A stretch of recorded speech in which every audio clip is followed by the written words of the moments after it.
आज भी जब मैं उस दिन को याद करता हूँ तो मेरी रूह कांप उठती है।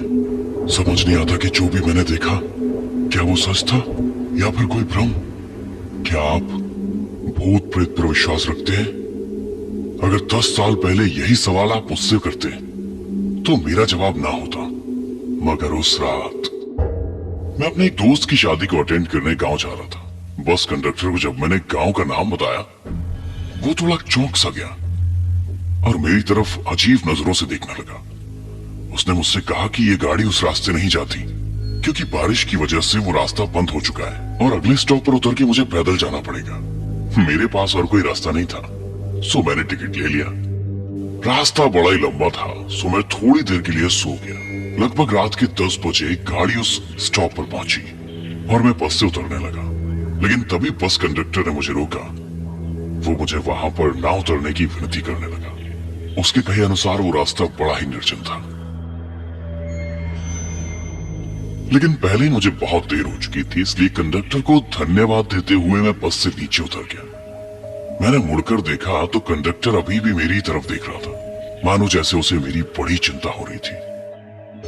बस निकल गई और उस सुनसान रास्ते में अकेला रह गया मैं। बस के जाने के बाद वो रास्ता और भी सुनसान लगने लगा। अंधेरा काफी घना था और मेरे पास टॉर्च भी नहीं थी, सो मैंने अपने मोबाइल की लाइट ऑन की और जंगल के रास्ते की ओर बढ़ गया। मैं थोड़ी दूर चला था कि अचानक बारिश शुरू हो गई। मैंने अपना छाता निकाला और मोबाइल की धुंधली सी रोशनी में आगे बढ़ने लगा, लेकिन अचानक मेरे मोबाइल की टॉर्च बंद होने लगी। मेरा मोबाइल स्विच ऑफ हो गया। रह रहकर मुझे कंडक्टर की बातें याद आ रही थी। मैं अपने आप को कोसने लगा, काश मैंने उसकी बात मान ली होती, लेकिन अब मेरे पास कोई चारा नहीं था। मैंने हिम्मत बांधी और आगे बढ़ने लगा। तभी किसी लड़की की आवाज मेरे कानों पर आई। क्या आप गांव की तरफ जा रहे हैं? वो लड़की बहुत ही सुंदर थी।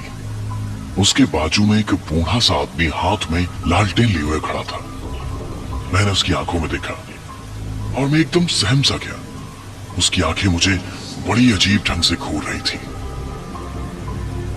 चलो बाबूजी, साथ में चलते हैं।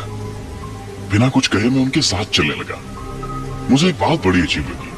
इतनी बारिश हो रही थी लेकिन उनके पास छाता नहीं था। उस बूढ़े आदमी ने अपने पूरे बदन पर एक कंबल लपेट लिया था और वो लड़की तो बारिश में पूरी भीग चुकी थी। मैंने उसकी तरफ देखा। सच में वो बहुत ही सुंदर थी। जी आप चाहे तो मेरा छाता ले लीजिए। मैंने उस लड़की से गुजारिश की। जी नहीं, उसकी कोई जरूरत नहीं। और इतना कहकर वो मेरे पास आई और मेरे साथ एक ही छाते में चलने लगी। सच कहिए तो मुझे ये रात बड़ी अच्छी लगी थी, लेकिन जैसे ही छाता पकड़ने के लिए उसने मेरे हाथों को छुआ, मैं चौंक गया। क्या हुआ? उसने मुझसे पूछा। जी जी, वो आपके हाथ बहुत ही ठंडे थे। लड़की मुस्कुराई। जी हाँ, वो आज बारिश बहुत ज्यादा है ना, शायद इसलिए। उस खूबसूरत लड़की के साथ एक ही छाते में चलते हुए मैं रोमांचित हो रहा था। अब गांव नजदीक आ गया था। मुझे दूर से घरों में जलते टिमटिमाते हुए दियों की रोशनी नजर आ रही थी। मैं उस रास्ते से आगे बढ़ा, लेकिन मैंने देखा कि वो लड़की और वो बूढ़ा आदमी एकदम से रुक गए। क्या हुआ? आप रुके क्यों? मैंने उनसे पूछा। आप गांव में नहीं आने वाले? जी हम गांव नहीं आते, हमारा लॉज है यहाँ पर। कभी वक्त मिले तो आइएगा जरूर। उस लड़की के हाथों में छाता देके मैं आगे बढ़ा। अचानक मुझे याद आया कि मैंने उस लड़की का नाम तो पूछा ही नहीं। अपने आप को कोसता हुआ मैं पीछे मुड़ा और मेरे पांव तले जैसे जमीन खिसकी गई। वहां पे कोई भी नहीं था। मैं आंखें फाड़ फाड़ कर देखने की कोशिश करने लगा। अचानक फिर से बिजली कड़की और फिर जो मैंने देखा, मैं आज तक उसे भुला नहीं पाया हूं। उनकी आंखें, उफ, उसमें तो जैसे जान ही नहीं थी, लेकिन फिर भी वो मुझे ही घूर रही थी। चेहरा सफेद, मानो जैसे उनका खून ही सूख चुका हो। वो मेरी तरफ देखकर मुस्कुराई। उसके सारे दांत सड़ गए थे। हमारा लॉज है यहाँ पर, कभी वक्त मिले तो आइएगा जरूर, मैं आपकी राह देखूंगी। उसकी आवाज मानो किसी कब्र से आ रही हो, इतनी भयानक थी। मेरे हाथ पांव कांपने लगे। मुझे उस कंडक्टर की बताई हुई बात याद आ गई। उसने मुझसे कहा था कि रास्ते में अगर कोई पुकारे तो रुकिएगा मत। इतनी बारिश में भी मुझे पसीना आने लगा और फिर अपनी जान हथेली पर रखकर मैं वहां से भाग निकला। पता नहीं मैं कितनी देर भाग रहा था। गांव में पहुंचते ही मैं बेहोश होकर गिर गया।